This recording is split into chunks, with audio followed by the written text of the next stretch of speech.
Normally क्या होना चाहिए था, ये जो डबल बॉन्ड होता है वो स्ट्रॉन्ग है ना। तो स्ट्रॉन्ग होता है तो दो ऑक्सीजन को अपनी तरफ खींचता है, एक दूसरे की तरफ ऑक्सीजन पुल होते हैं, तो उसकी जो बॉन्ड लेंथ होनी चाहिए ना वो छोटी होनी चाहिए।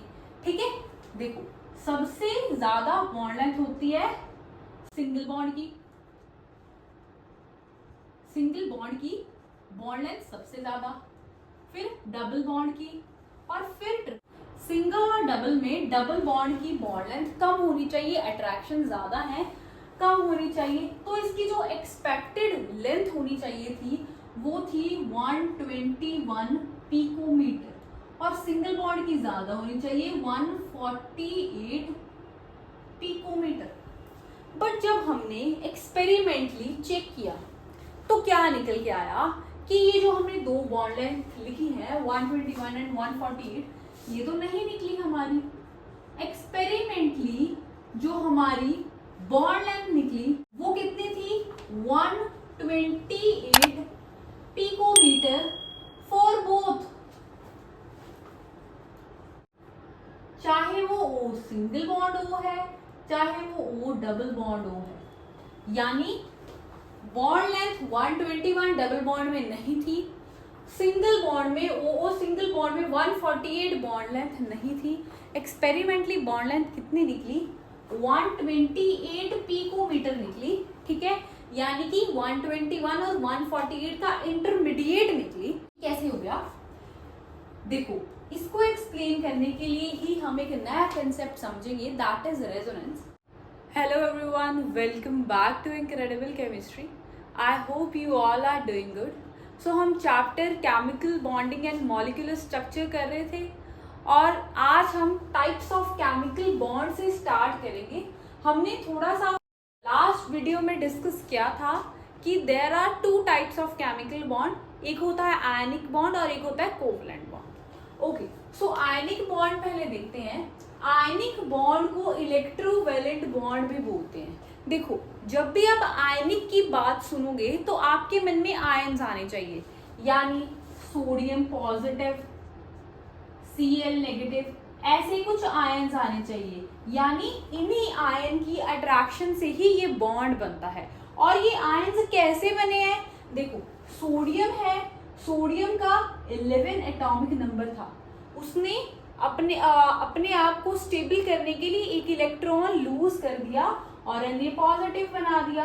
क्लोरीन ने गेन कर लिया और क्लोरीन नेगेटिव बना दिया, और इन दोनों की अट्रैक्शन से एक आयनिक बॉन्ड बना, ट्रांसफर ऑफ इलेक्ट्रॉन हुआ। कैसे हुआ, देखो यहां से अच्छे से समझो, कॉन्फ़िगरेशन लिखो 2s2 2p6 3s1। ठीक है, 1s2 लिख लो आगे अगर आपकी चॉइस है। ये इलेक्ट्रॉन हमने आउटर वाला लूज करवा के सोडियम पॉजिटिव बना दिया, ताकि सोडियम पॉजिटिव के पास जो अब इलेक्ट्रॉनिक कॉन्फ़िगरेशन बचेगी 1s2 2s2 2p6 वाली, ये कॉरस्पॉन्ड किसको कर रही है, नियॉन को, है ना। नियॉन जैसी इसकी इलेक्ट्रॉनिक कॉन्फ़िगरेशन है, यानी इसकी इलेक्ट्रॉनिक कॉन्फ़िगरेशन अब एक नोबल गैस की तरह बन गई और Na पॉजिटिव एक स्टेबल बन गया। कैसे बना था, एक इलेक्ट्रॉन इसने लूज किया था। अब देखो क्लोरीन के केस में क्या होता है, 1s2 2s2 2p6 3s2 3p5। आप डायरेक्ट 3s2 3p5 लिख सकते हो। ठीक है, वैलेंस शेल की कॉन्फ़िगरेशन लिख सकते हो आगे नियॉन लिख के। तो अगर ये क्लोरीन एक इलेक्ट्रॉन ये वाला ऐड कर ले तो ऐसी कुछ कॉन्फ़िगरेशन बन जाएगी 3s2 3p6 and this corresponds to argon, है ना, आर्गन की कॉन्फ़िगरेशन की जैसी है। सो दैट मीन्स ये Cl नेगेटिव स्टेबल हो गया। ठीक है, फर्स्ट ऑफ ऑल आपको ये बात समझना जरूरी है कि Na ने Na पॉजिटिव क्यों बनाया, Cl ने Cl नेगेटिव क्यों बनाया। ठीक है, अपनी रिक्वायरमेंट के हिसाब से उन्होंने गेन किए इलेक्ट्रॉन या लूज किए, क्यों किए, ताकि वो अपने नियरेस्ट नोबल गैस वाली कॉन्फ़िगरेशन को अचीव कर पाए। ओके, सो अब देखो Na पॉजिटिव है और Cl नेगेटिव है, Na1 पॉजिटिव है और Cl नेगेटिव है, तो इन्होंने आपस में इनको कुछ अट्रैक्शन फील होगी, तो Na पॉजिटिव Cl नेगेटिव या NaCl का एक कंपाउंड बनेगा and this is ionic compound. Ionic compound पहले आप डेफिनेशन पे आओ, या आयोनिक बॉन्ड इनमें फॉर्म होगा। डेफिनेशन क्या है? It is formed between the atoms, ठीक है, एक दो एटम्स के बीच में बना है बाय ट्रांसफरेंस ऑफ वन और मोर वैलेंस इलेक्ट्रॉन। कैसे बनता है? इलेक्ट्रॉन के ट्रांसफर से।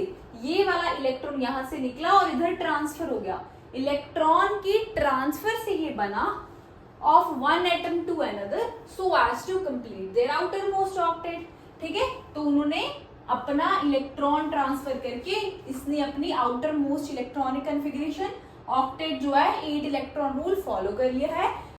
इधर सोडियम ने भी सेम अपना ऑक्टेट कंप्लीट कर लिया है।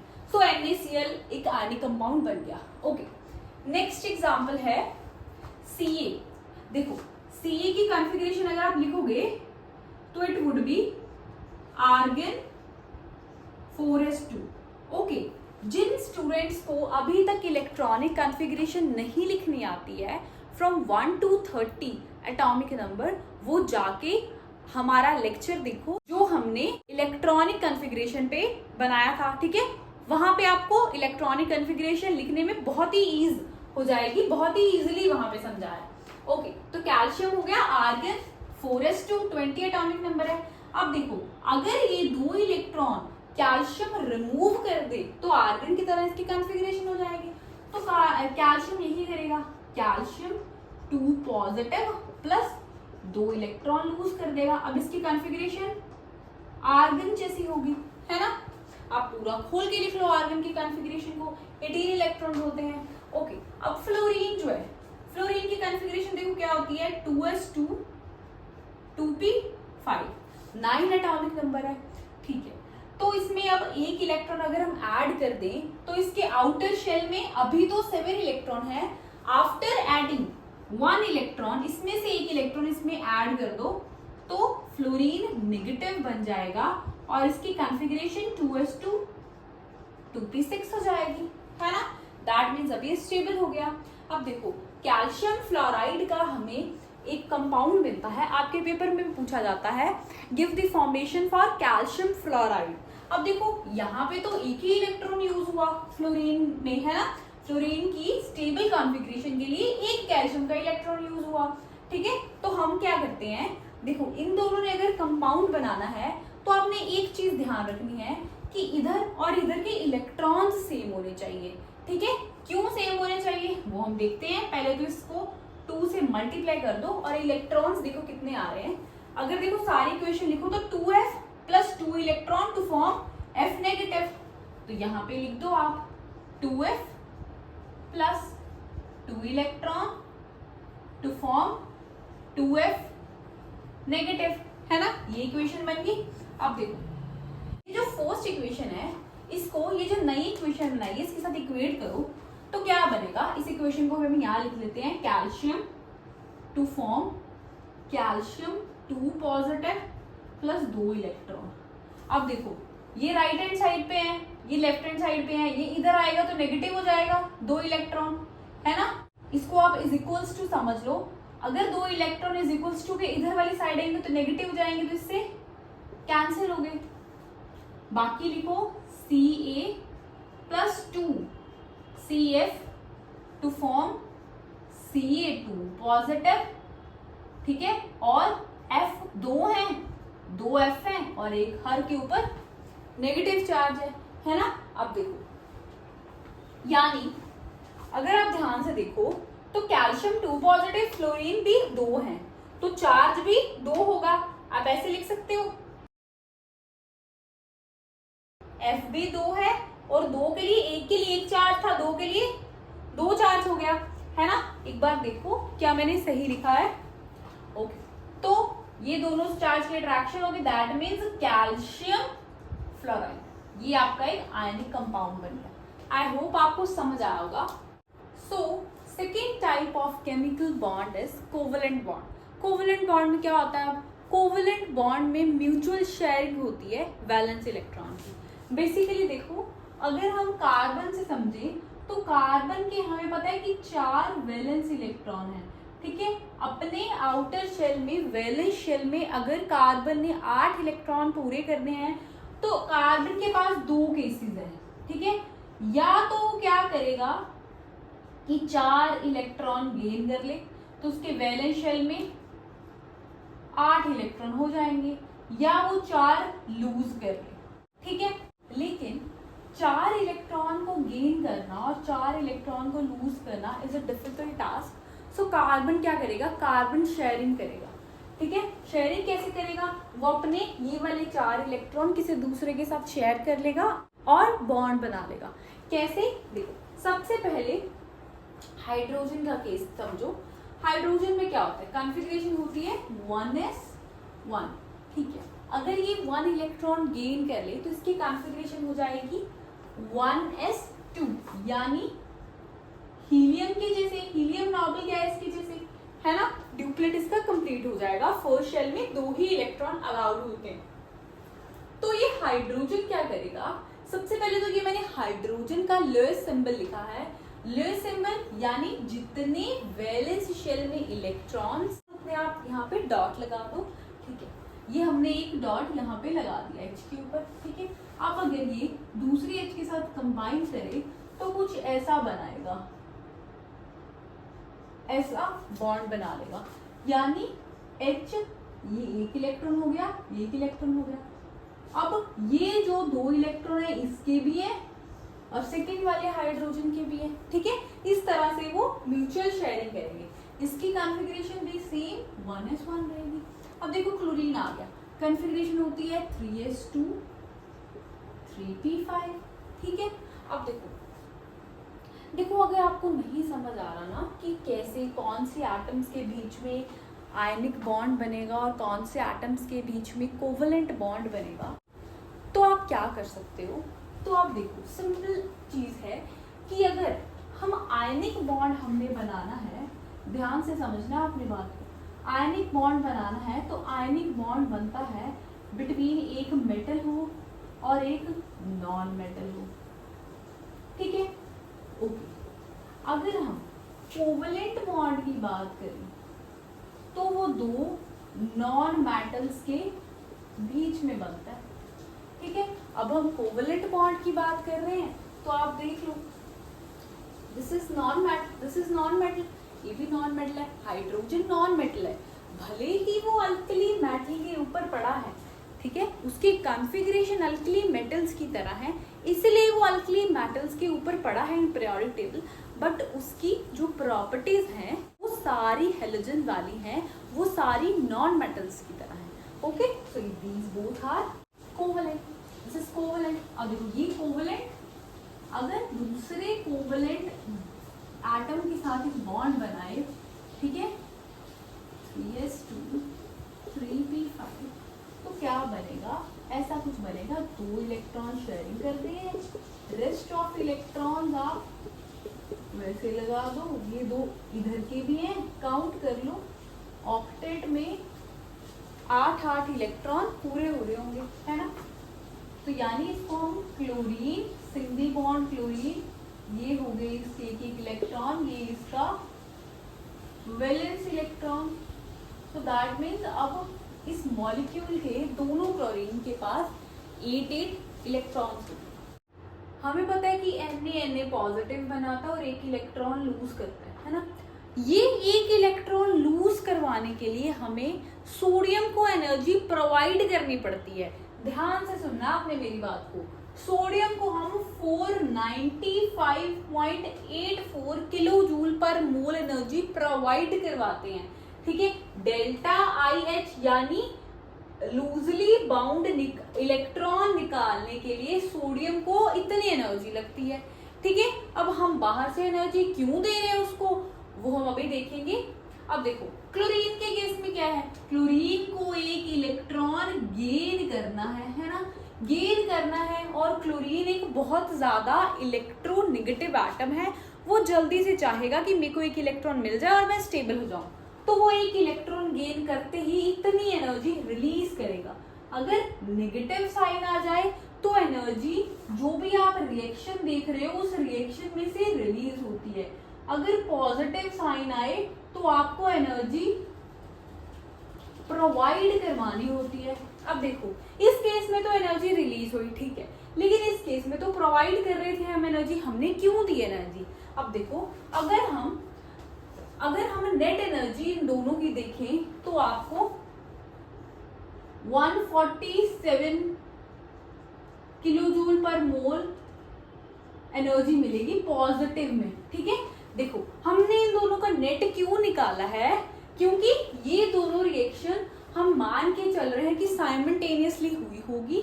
यहाँ से इलेक्ट्रॉन लूज हुआ और क्लोरीन ने इलेक्ट्रॉन ऐड किया, ये साइमल्टेनियसली एनर्जी साइमल्टेनियस रिएक्शंस हुई हैं। तो टोटल अगर हम इतनी एनर्जी प्रोवाइड कर दें तो हम मान लेते हैं ये रिएक्शन होगी, ठीक है। लेकिन फिर भी यहाँ पे हमने एनर्जी प्रोवाइड की। हमने एनर्जी इसलिए प्रोवाइड की क्योंकि इतनी से एनर्जी प्रोवाइड करने के बाद जब NaCl बनेगा तब वो इतनी एनर्जी रिलीज करेगा, ठीक है। Negative sign is for release 788 kilojoule per mole energy NaCl बनने के बाद रिलीज करेगा। इसलिए हमने ये थोड़ी सी एनर्जी प्रोवाइड कर दी ताकि हमें इतनी सारी एनर्जी मिले। और ये जो एनर्जी मिली है इसको हम लेटिस एनर्जी बोलते हैं, यानी NaCl के जुड़ने पे जो एनर्जी 1 मोल ऑफ NaCl के जुड़ने पे एनर्जी जो हमें मिली वो लेटिस एनर्जी है। या इसका उल्टा भी आप कर सकते हो, NaCl के टूटने पे जितनी हमें एनर्जी मिलेगी वो भी लेटिस एनर्जी है। देखो जितनी एनर्जी NaCl को बाइंड करने में लगी थी ना उतनी एनर्जी NaCl को तोड़ने में लगेगी, ठीक है। दोनों तरह से आप लेटिस एनर्जी को डिफाइन कर सकते हो। जब देखो NaCl बना तो एनर्जी रिलीज होगी, जब NaCl को आपको तोड़ना है तब एनर्जी प्रोवाइड करनी पड़ेगी, positive 788 kilojoule per mole energy लगेगी। अब डेफिनेशन पे आओ। Lattice energy is defined as energy required. Energy required, ठीक है, रिक्वायर्ड है यानी एनर्जी पॉजिटिव है, प्रोवाइड करवानी पड़ेगी to completely separate 1 mole of solid ionic compound. NaCl एक आयनिक कंपाउंड है। अगर आपने NaCl को तोड़ना है इनटू Na पॉजिटिव और Cl नेगेटिव में तो लेटिस एनर्जी आपको प्लस 788 प्रोवाइड करवानी पड़ेगी, ठीक है, to completely separate 1 mole of solid ionic compound into gases constituent atoms. Okay, ठीक है। अब देखो बॉन्ड एनर्जी आपने मेजर करनी है तो अब आपके पास 2 पैरामीटर्स हैं जिससे आप मेजर कर सकते हो।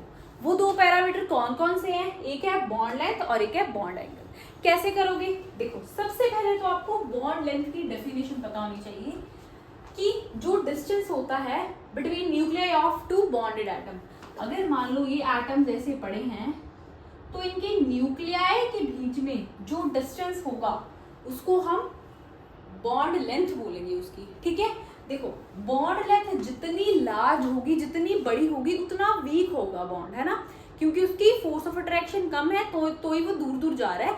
अगर यहाँ पे पड़े हैं, ठीक है, यहाँ पे पड़े हैं 2 एटम्स, ठीक है, उनके बीच में इतना जितना ये मार्कर है उतना बॉन्ड लेंथ है तो उनको इजिली हम सेपरेट कर सकते हैं। अगर उनके बीच में इतना सा गैप है ना, इतना सा गैप है तो उनकी फोर्स ऑफ अट्रैक्शन जो होगी न्यूक्लियस की, एक एटम की न्यूक्लियस की और दूसरे एटम की इलेक्ट्रॉन की, वो बहुत ज्यादा होगी, उसको सेपरेट करना मुश्किल है। यानी अगर बॉन्ड लेंथ छोटी है तो दैट मीन्स वो जो एटम है वो स्टेबल है।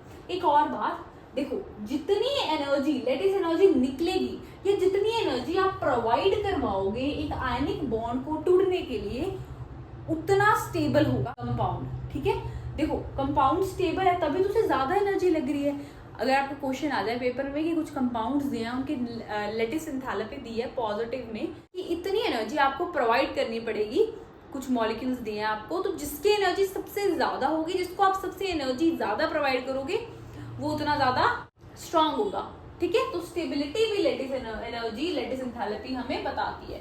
ओके, सेकेंड पैरामीटर जिसे हम लैटिस एंथैल्पी देखते हैं, लैटिस एंथैल्पी को कोरिलेट करते हैं bond angle, defined as angle between the orbitals containing the bonded electron around an central atom. ये देखो हाइड्रोजन है और ये दो ऑक्सीजन उसके साथ ऐसे अटैच है, तो ये दो ऑक्सीजन जो सेंट्रल एटम ये उनके हो गए बॉन्डेड इलेक्ट्रॉन्स, है ना। तो ये बॉन्डेड इलेक्ट्रॉन के बीच में जो एंगल बन रहा है इधर 104 बनता है, तो ये वाला जो एंगल है ये बॉन्ड एंगल होता है। ओके, अब देखो अगर तो देखो बॉन्ड एंगल 90 डिग्री है तो मैक्सिमम रिपल्शंस होती हैं, ठीक है। अगर 90 से बड़ा है तो रिपल्शंस कम होंगी, तो एटम को तोड़ना इजी नहीं है। 90 में अगर बॉन्ड है ना, एंगल है, तो एटम को तोड़ना, मॉलिक्यूल को तोड़ना इजी है, क्योंकि वो पहले ही रिपल्शन में जा रहा है, वो पहले ही चाहता है कि मैं दूर हो जाऊं। अगर मान लो 180 डिग्री पे है, अगर देखो कार्बन डाइऑक्साइड का मैं अभी ऐसा मॉलिक्यूल किया था, लीनियर था, तो ये दिस इज 180 डिग्री पे तो है ही नहीं रिपल्शन, इसको तोड़ना तो बहुत ज्यादा मुश्किल है। तो बॉन्ड एंगल से भी आप एक अंदाजा लगा सकते हो स्टेबिलिटी का, लैटिस एंथैल्पी का कितनी प्रोवाइड करनी है। Come to concept of resonance. अब रेजोनेंस क्या है, देखो सबसे पहले तो आप ये दोनों स्ट्रक्चर देखो, ये फोर्स वाली स्ट्रक्चर देखो, फोर्स वाली स्ट्रक्चर, अगर आपको लुईस स्ट्रक्चर्स याद हो, ठीक है, लुईस स्ट्रक्चर्स अगर आपको याद हो तो हमने O3 की यही लुईस स्ट्रक्चर बनाई थी जो आपके सामने है, फोर्स नंबर वाली, है ना। कैसे बनाई थी लुईस स्ट्रक्चर, हमने बोला था हमने 3 एटम को इस तरह से अरेंज करना है कि हर एटम में, हर ऑक्सीजन एटम के पास 8 वैलेंस इलेक्ट्रॉन हो, है ना, और हमने ऐसा इसको अरेंज कर दिया। अब देखो अगर हम इस मॉलिक्यूल को ऐसे लिख दें, ठीक है, तो बात तो सेम ही है, तीनों ऑक्सीजन के मॉलिक्यूल आइडेंटिकल हैं। बात क्या थी यहाँ पे, देखो नॉर्मली क्या होना चाहिए था, ये जो डबल बॉन्ड होता है, जो डबल बॉन्ड होता है वो स्ट्रॉन्ग है ना, तो स्ट्रॉन्ग होता है तो दो ऑक्सीजन को अपनी तरफ खींचता है, एक दूसरे की तरफ ऑक्सीजन पुल होते हैं, तो उसकी जो बॉन्ड लेंथ होनी चाहिए ना वो छोटी होनी चाहिए, ठीक है। देखो सबसे ज्यादा बॉन्ड लेंथ होती है सिंगल बॉन्ड की, सिंगल बॉन्ड की बॉन्ड लेंथ सबसे ज्यादा, फिर डबल बॉन्ड की, और फिर ट्रिपल बॉन्ड की, है ना। यहाँ पे सिंगल और डबल की बात कर रहे हैं, सिंगल और डबल में डबल बॉन्ड की बॉन्ड लेंथ कम होनी चाहिए, अट्रैक्शन ज्यादा है, कम होनी चाहिए, तो इसकी जो एक्सपेक्टेड लेंथ होनी चाहिए थी वो थी 121 पिकोमीटर, और सिंगल बॉन्ड की ज्यादा होनी चाहिए 148 पिकोमीटर। बट जब हमने एक्सपेरिमेंटली चेक किया तो क्या निकल के आया कि ये जो हमने दो बॉन्ड लेंथ लिखी है 121 एंड 148, ये तो नहीं निकली हमारी।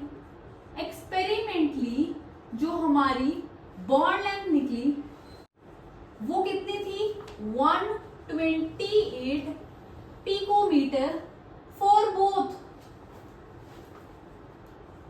दोनों बॉन्ड्स के लिए, चाहे वो O सिंगल बॉन्ड O है, चाहे वो O डबल बॉन्ड O है। यानी बॉन्ड लेंथ 121 डबल बॉन्ड में नहीं थी, सिंगल बॉन्ड में O सिंगल बॉन्ड में 148 बॉन्ड लेंथ नहीं थी।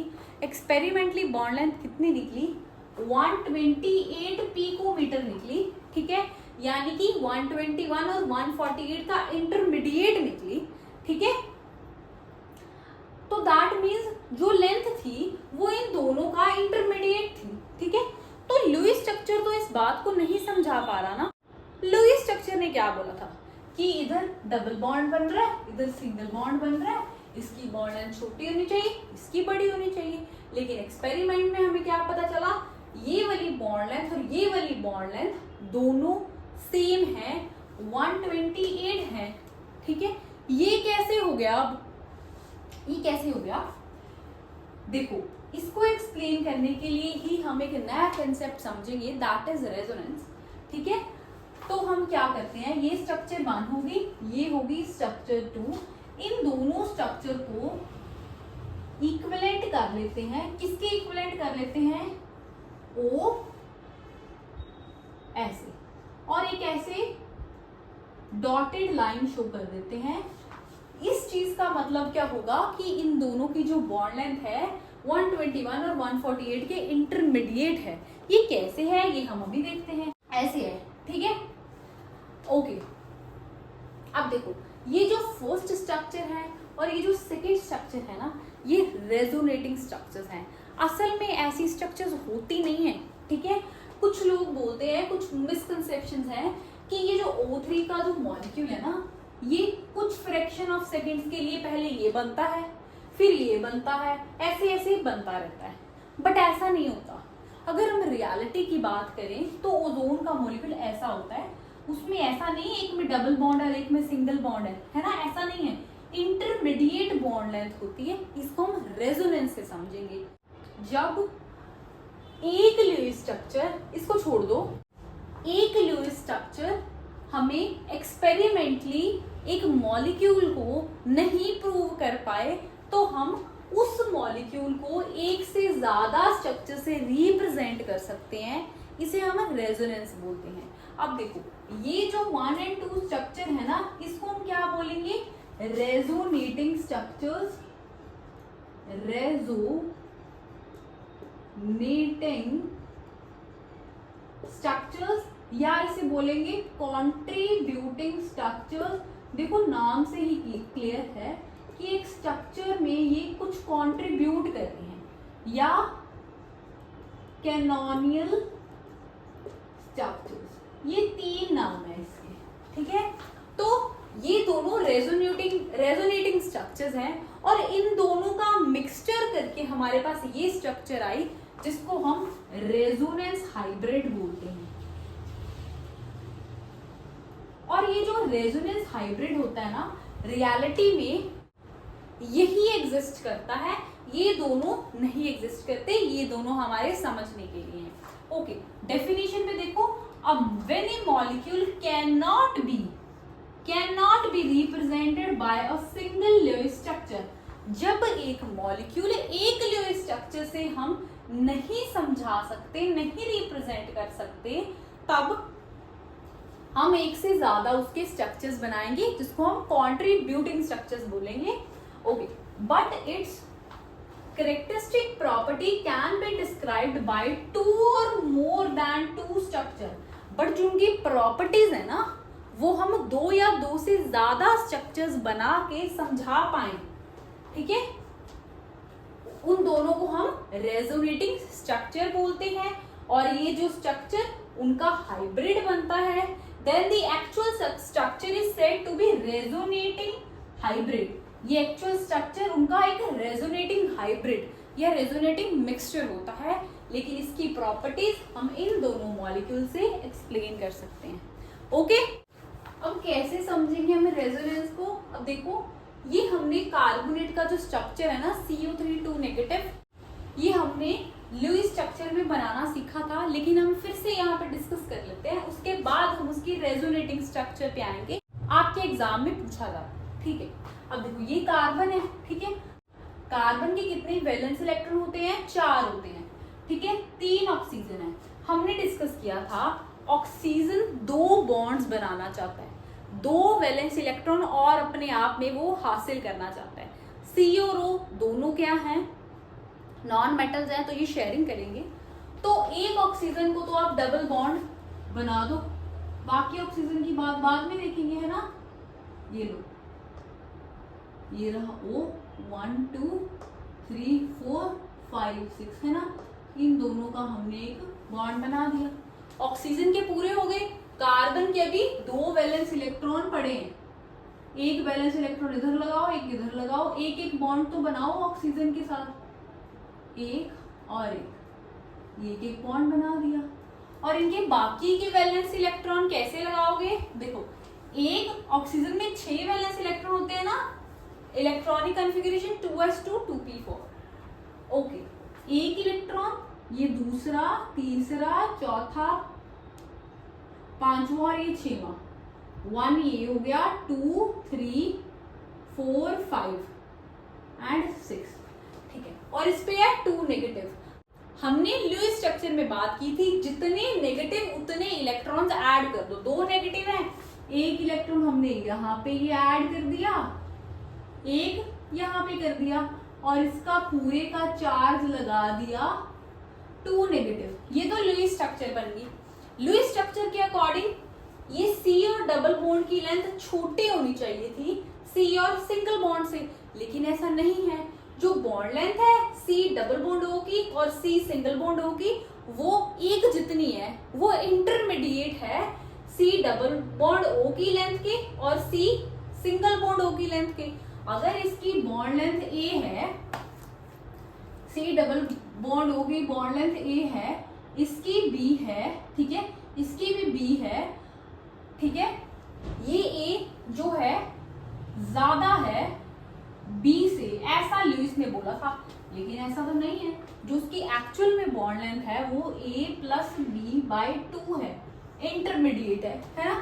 तो इसकी रेजोनेटिंग स्ट्रक्चर बना के इसको हम एक्सप्लेन करेंगे। रेजोनेटिंग स्ट्रक्चर जब भी आपने बनानी है बीच में ऐसा एरो लगाना है, यानी ये भी डायग्राम हो सकती है, ये भी हो सकती है। अब देखो ये तो बहुत इजी है, ये डबल बॉन्ड है ना, इसको इधर ले आओ, बाकी सारे बॉन्ड शिफ्ट कर दो। कैसे होगा, देखो ये कार्बन हो गया, ये डबल बॉन्ड को इधर ले आओ, डबल बॉन्ड ओ, ये वाला सिंगल बॉन्ड इधर चला गया ओ, ये वाला सिंगल बॉन्ड ऊपर चला गया। ऐसे को घुमा दो स्ट्रक्चर को, एटम्स वहीं पड़े रहने दो, उनके जो बॉन्ड है, ये वाले जो बॉन्ड है ये घुमा देंगे हमने, ऐसा बन गया। वैलेंस इलेक्ट्रॉन आप खुद से लगा लेना, ठीक है। 2 नेगेटिव मैंने आपको समझा दिया। अब देखो तब तक आपने बॉन्ड्स को घुमाना है जब तक फर्स्ट वाली शेप नहीं बन जाती। अब दोबारा से देखो क्या करोगे, दोबारा से इस बॉन्ड को यहाँ ले आओ, इस बॉन्ड को ऊपर ले आओ, इस वाले को इधर ले आओ। स्ट्रक्चर देखो क्या बन रही है, देखो सी, ये वाले सिंगल बॉन्ड को इधर लेकर आना है, ये डबल बॉन्ड को राइट पे, ये सिंगल बॉन्ड को ऊपर।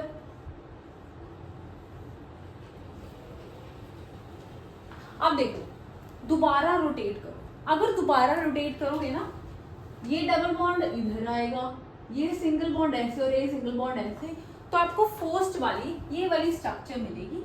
तो दैट मीन्स आपने यहीं पे रुक जाना है, आपके पास 3 रेजोनेटिंग स्ट्रक्चर्स होंगे, ठीक है। तो आपको अगर रेजोनेटिंग स्ट्रक्चर्स आए तो आपने ऐसे बनाने हैं। Okay, next is carbon dioxide. Carbon dioxide की पहले तो आप लेयर स्ट्रक्चर बनाओ। ये कार्बन है, 2 ऑक्सीजन है, ऐसे ही बना दो, हर ऑक्सीजन का डबल बॉन्ड, और कार्बन के भी 8 इलेक्ट्रॉन पूरे, ऑक्सीजन के भी 1 2 3 4 5 6, ऑक्सीजन के 6 वैलेंस इलेक्ट्रॉन और कार्बन के तो सारे इलेक्ट्रॉन्स ने बॉन्ड बना लिया और ये आपका मॉलिक्यूल बन गया। अब देखो इसकी रेजोनेटिंग स्ट्रक्चर बनानी है। इसकी रेजोनेटिंग स्ट्रक्चर थोड़ी सी डिफिकल्ट है, ठीक है। आपको यहाँ पे इलेक्ट्रॉन्स की मूवमेंट समझनी होगी, कैसे होगा। अब देखो जो ऑक्सीजन है वो कार्बन से ज्यादा इलेक्ट्रोनेगेटिव है। हमने किया था FON निमोनिक किया था, हमने बोला था फ्लोरीन पीरियोडिक टेबल में सबसे ज्यादा इलेक्ट्रोनेगेटिव है। सेकेंड नंबर पे आता है ऑक्सीजन, थर्ड नंबर पे आता है नाइट्रोजन, ठीक है। तो ऑक्सीजन सेकेंड नंबर वाला इलेक्ट्रोनेगेटिव है, यानी ये इलेक्ट्रोनेगेटिव है। इलेक्ट्रोनेगेटिव एटम्स क्या करते हैं, अपनी तरफ बॉन्ड पेयर को खींचते हैं। तो इसने ये वाला बॉन्ड पेयर अपनी तरफ खींच लिया, ठीक है। खींच लिया तो क्या बना, ध्यान से देखना आपने, खींच लिया। पहले तो 2 पेयर लोन पेयर के लगा दो, 1 2 3 4, 4 इलेक्ट्रॉन 2 लोन पेयर, है ना। ये 2 इलेक्ट्रॉन इसके ऊपर आ गए, ठीक है, ऐसे इसने ले लिए तो ये उधार में गया, माइनस इसने दिए हैं, ये क्या हुआ पॉजिटिव। अब देखो अगर आप दोबारा से ऐसा बनाओगे, ऐसा स्ट्रक्चर बनाओगे 1 2 3 4, तो देखो कार्बन के तो अब 3 बॉन्ड रह गए, कार्बन तो 4 बनाता है, तो क्या होगा, ये इधर, ये वाला जो इधर पेयर ऑफ इलेक्ट्रॉन इधर शिफ्ट हो जाएगा, तो यानी क्या हो गया, यहाँ पे एक ट्रिपल बॉन्ड बन गया, ठीक है, ऐसा बन जाएगा, ये आपकी स्ट्रक्चर आ गई, ठीक है। अब देखो सेकंड, इसके साथ की कॉर्ड स्ट्रक्चर बनाना तो बहुत इजी है, ये तीन, इसको घुमा दो, कैसे घुमाओगे, हमने एटम्स वहीं पे पड़े रहने देने हैं, और ये जो बॉन्ड है इधर घुमा दो, और ये बॉन्ड इधर घुमा दो, ठीक है। तो क्या बनेगी स्ट्रक्चर आपकी, ओ वैसे का वैसे पड़ा है, ये ट्रिपल बॉन्ड सी डबल बॉन्ड हो, यहाँ पे नेगेटिव, यहाँ पे पॉजिटिव, वैलेंस इलेक्ट्रॉन खुद से लगा देना, यानी इसकी भी तीन स्ट्रक्चर्स हैं। ये आपको पेपर में बनानी आएंगी, आपको पूछा जाएगा कि रेजोनेटिंग स्ट्रक्चर्स क्या होती हैं, क्यों बनाते हैं हम, आपने लिखना है कि जब एक लोएस्ट स्ट्रक्चर से हम एक मॉलिक्यूल को नहीं रिप्रेजेंट कर सके, लेकिन उसकी जब हमने दो या दो से ज्यादा स्ट्रक्चर बना दी तो उससे हम उसकी प्रॉपर्टीज को एक्सप्लेन कर सकते हैं, तो वो उसकी रेजोनेटिंग स्ट्रक्चर है। लेकिन रियलिटी में क्या होगा, रियलिटी में इन तीनों में से कोई स्ट्रक्चर भी नहीं है, ठीक है। कौन सी स्ट्रक्चर एग्जिस्ट करती है, रेजोनेंस हाइब्रिड वाली, यानी ये तीनों में से, ये तीनों तो प्रॉपर्टीज समझने के लिए हैं, वैसे जो एक्चुअल स्ट्रक्चर जो हमारे पास रहती है वो रहती है ऐसे, डॉटेड ओ इधर, डॉटेड ओ, डॉटेड ओ, ये स्ट्रक्चर रहती है 2 negative, okay. Come to resonance energy. Resonance energy क्या होती है, देखो ये आपके सामने एनर्जीज मैंने ड्रॉ की हैं, ठीक है। एक स्ट्रक्चर है, एक CO3 2 नेगेटिव मान लो, उसकी तीन रेजोनेटिंग स्ट्रक्चर हैं, E1 है एक की एनर्जी, एक की एनर्जी E2 है, और एक की एनर्जी E3 है। अब देखो दिस इज ओरिजिन, अब देखो E3 की एनर्जी सबसे कम है, जिसकी एनर्जी कम होती है वो मॉलिक्यूल स्टेबल होता है, यानी E3 वाली जो स्ट्रक्चर है वो स्टेबल है, ठीक है। E0 क्या है, जो रेजोनेंस हाइब्रिड बनती है, जैसे हमने CO3 2 नेगेटिव में हाइब्रिड वाली स्ट्रक्चर ऐसे बनाई थी, इधर डॉटेड लगाया था, ऐसे बनाई थी, है ना, this was hybrid structure of CO3 2 negative. इसकी एनर्जी जो है वो सबसे कम है, ठीक है, वो है E0। E0 एनर्जी है energy of resonance hybrid structure, ठीक है। अब देखो सबसे ज्यादा स्टेबल और रेजोनेंस हाइब्रिड स्ट्रक्चर की एनर्जीज का जो डिफरेंस है ना, वो रेजोनेंस एनर्जी है, ठीक है। रेजोनेंस एनर्जी है एक्चुअल बॉन्ड एनर्जी, ये एक्चुअल बॉन्ड एनर्जी होगी, एक्चुअल यानी जिसमें मॉलिक्यूल रहता है, यही स्ट्रक्चर है जहां पे मॉलिक्यूल रहता है। ये तीनों स्ट्रक्चर मैं बार बार बोल रही हूँ, ये प्रॉपर्टीज एक्सप्लेन करने के लिए हमने बनाई हैं, ठीक है। मॉलिक्यूल तो ऐसे रहता है, मॉलिक्यूल ऐसे डबल बॉन्ड और सिंगल बॉन्ड में नहीं रहता, एक बॉन्ड उसका लंबा और एक बॉन्ड उसका छोटा नहीं होता, उसके तीनों बॉन्ड इक्वल होते हैं, ठीक है। ये उसकी रियल स्ट्रक्चर है, ये उसके रियल स्ट्रक्चर की एनर्जी है, और ये हमने जो समझाने के लिए रेजोनेटिंग या कॉन्ट्रीब्यूटिंग स्ट्रक्चर बनाई है, उनमें से सबसे स्टेबल है जिसकी एनर्जी कम है, ठीक है। तो actual bond energy E0 minus energy of most stable resonating structure यानी E3। ये आपको पता होना चाहिए, आपको पूछ लेते हैं कई बार, ओके। देखो रेजोनेटिंग स्ट्रक्चर तो आपने समझ लिया, लेकिन मोस्ट ऑफ द टाइम्स जब भी हम रेजोनेटिंग स्ट्रक्चर करते हैं ना, तो कुछ स्टूडेंट्स ऐसे होते हैं जो बहुत ही मिसकंसेप्शंस अपने दिमाग में रख लेते हैं, या बहुत मिसकंसेप्शन कह सकते हो कि रेजोनेटिंग स्ट्रक्चर्स को लेके हमारी सोसाइटी में चल रही हैं, हमारे साइंस में चल रही हैं, और हमने दूर करनी है, इसलिए हम कुछ फैक्ट्स डिस्कस करेंगे। सबसे पहला फैक्ट ये है कि जो हमने रेजोनेटिंग स्ट्रक्चर बनाई, जैसे इसकी क्या रेजोनेटिंग स्ट्रक्चर बनाई थी, एक हमने ये बनाई थी CO3 2 नेगेटिव की, ठीक है, एक हमने बनाई थी ये बनाई थी, है ना, एक हमने क्या बनाई थी, ऐसी बनाई थी, है ना। ये तीनों हमने रेजोनेटिंग स्ट्रक्चर बनाई थी। सबसे पहले तो ये समझ लो कि ये तीनों की कोई रियल एग्जिस्टेंस नहीं है। रियल एग्जिस्टेंस किसकी है, इसकी रेजोनेंस हाइब्रिड की, इसकी है रियल एग्जिस्टेंस। ठीक है, ये हमने प्रॉपर्टीज एक्सप्लेन करने को रखी हुई है। ओके, सेकेंड मिसकंसेप्शन क्या है, कई सोचते हैं कि कुछ टाइम के लिए मॉलिक्यूल फर्स्ट रेजोनेटिंग स्ट्रक्चर में रहता है, कुछ टाइम के लिए सेकेंड में रहता है, कुछ टाइम के लिए थर्ड में रहता है, लेकिन ऐसा कुछ नहीं होता। ठीक है, मॉलिक्यूल तो है ही ऐसा, तो क्या वो फ्रैक्शन ऑफ सेकेंड्स के लिए रहेगा एक स्ट्रक्चर दूसरी स्ट्रक्चर और तीसरी स्ट्रक्चर में? ऐसा बिल्कुल नहीं है। अनदर थिंग इज कि ये माना जाता है कि ये दोनों एक इक्विलिब्रियम में पड़े हैं। ठीक है, ये अगर ये बन जाएगा, अगर ये ज्यादा हो गया कुछ टाइम बाद ये बन जाएगा, नहीं, ऐसा बिल्कुल नहीं है, कुछ इक्विलिब्रियम नहीं होता। वो इक्विलिब्रियम वाला कंसेप्ट हम टोटोमेरिज्म में करेंगे। कोई इक्विलिब्रियम नहीं है यहाँ पे, सिर्फ ये कॉन्ट्रीब्यूटिंग स्ट्रक्चर है, प्रॉपर्टीज को एक्सप्लेन कर रही है। मैं बार बार बोल रही हूँ, है ना, याद रखना है आपने।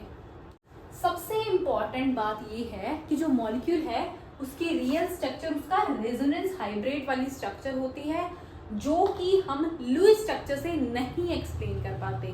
ठीक है, लुईस स्ट्रक्चर से हम ये तीनों एक्सप्लेन कर देंगे, लेकिन ये जो इंटरमीडिएट वाला बॉन्ड है ना, 1 और 2 के बीच वाला 1.5 बॉन्ड वाला जो कंसेप्ट है, ये लुईस स्ट्रक्चर नहीं समझाता। ये आपने कुछ पॉइंट्स याद रखने हैं। ओके, आई होप आपको लेक्चर समझ आया होगा।